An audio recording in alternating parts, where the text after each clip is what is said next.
A letter to the honorable senators from the state of Minnesota, Amy Klobuchar and Tina Smith. Dear Senator Amy Klobuchar and Tina Smith, you recently wrote a letter to the State Department advocating your support for Oromo activist Jawar Mohamed and his wrongful detention and treatment at the hands of the Ethiopian government. I'm sure you reached this conclusion and advocacy not by thorough research of past and current actions by Jawar Mohamed, but by the overwhelming and loud shouting of the Minnesota Oromo community and by your political aspiration for re-election and the votes that come with this misguided support. Senator Klobuchar, you, of all people, as a graduate of the prestigious School of Law at the University of Chicago, should understand when the Ethiopian government states that nobody is above the law. Dear Senators, before you blindly throw your support for Mr. Mohamed, please ask the following questions.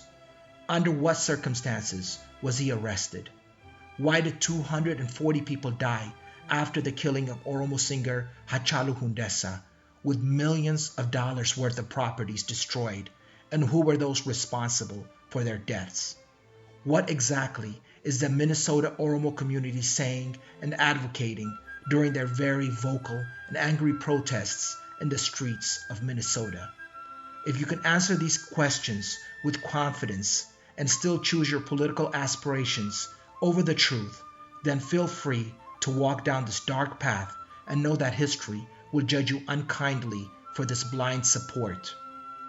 But if you choose to weigh the evidence and understand the facts, then you will see that Mr. Jawar Mohamed has publicly denounced his U.S. citizenship, has claimed that the youth elites calling themselves Kero are a second government in Ethiopia, and will clear the streets of Oromia of all non-Oromos by any means necessary, and whether by election or violence, his group will take over the government.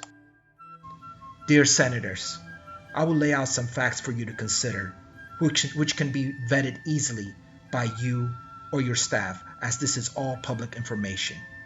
Jawar Mohamed, an activist and founder of the Oromia Media Network, made the decision in 2019 to enter politics in Ethiopia and join the Oromo Federalist Congress Party.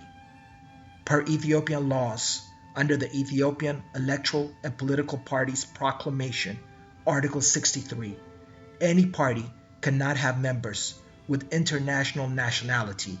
Thus, in order to be considered Ethiopian, Mr. Mohamed claimed through his party that on January 2020, he submitted a letter to the US government renouncing his citizenship and was granted that permission from the US Embassy in Ethiopia.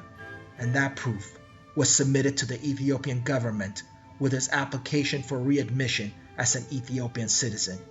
So you see, Senators, as you publicly denounce the mistreatment of a Minnesotan and request for his freedom, Mr. Mohamed has publicly stated and given proof to the government that he is no longer a U.S. citizen nor a Minnesotan and will be held accountable for his crimes as an Ethiopian citizen. Senators, please understand that I'm not asking you to reconsider your position on merely the fact that he's not a U.S. citizen, but just stating a fact. So what exactly are the charges against Jawar Mohamed? Was he arrested while innocently sitting in his office advocating for elections and a peaceful protest? The answer is a resounding no. Mr. Mohamed was arrested along with 34 other defendants after having kidnapped the body of the late singer Hachalu Hundessa while it was being transported to his family's hometown of Ambo, and taking the body to the Oromo Cultural Center, where his group showed up with 8 Kalashnikov machine guns, 5 pistols, and shot a police officer to death and tried to force their way inside the building where government officials were meeting with the intent to cause chaos and violence, but were surrounded by government forces and arrested before they could execute their plans. This has not come as a surprise to most Ethiopians, as Jawar has stated several times on TV interviews and speeches that whether it is with elections or violence, his Oromo faction will take over the government. He has also publicly stated in public that there are two governments in Ethiopia, with the youth group calling themselves Kero, led by Jawar Mohamed, being the other de facto government of Ethiopia. Senators, this action, although illegal and tragic, pales in comparison to the bigger crime that Mr. Mohammed is being charged with, inciting violence and genocide against non-Oromos in Oromia and the capital, Addis Ababa. Jawar Mohamed, through broadcast on Oromia Media Network and pre-planned coordination with the Oromo youth group Kero, advocated, coordinated, and assisted in the ethnic cleansing and genocidal killings that took the lives of over 200 non-Oromos, along with the burning down of their houses and businesses in a brutal and inhumane manner that I will leave to your imagination, since most of the rioters did not possess guns during these killings. In most cases, the rioter possessed with them lists of names and addresses of homes and businesses belonging to non-Oromos and even Oromo Christians, and used this to brutally kill, burn down homes and businesses without a care in the world.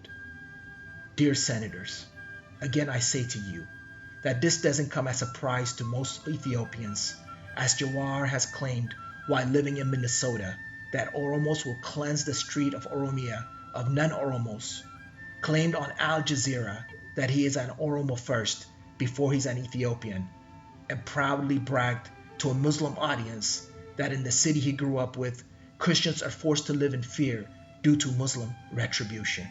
Again, Senators, I plead with you to do your own due diligence with unbiased sources and see if I have stated anything that is not true. Every day, I see Oromo protesters in Minnesota and around the world protesting persecution by the Oromo-led government with shouts for the downfall of Ethiopia, the government, the Amhara people, and the Prime Minister, Abiy Ahmed, who happens to be Oromo. The same protesters claim over and over that they're not Ethiopians and that the Amhara people are their enemies, even though most of the people brutally killed in the protests are innocent Amharas who were dragged out of their homes in the middle of the night and killed indiscriminately. How would you, Senators, feel if an activist from the Dakota American Indian tribe advocated for the killing of whites because he felt their sacred land of Minnesota was stolen by your ancestors? Even more, what if he convinced American Indian youths to come to your house and brutally kill your family? Would you, under these circumstances, advocate for the activist to be released since he's merely a political prisoner? Dear Senators, today I come to you not as politicians, but as humanitarians. I do not ask you to blindly believe what I have stated, but for you to simply do your due diligence before lending your support to this cause. The truth, Senators, does not belong to the one who shouts the loudest.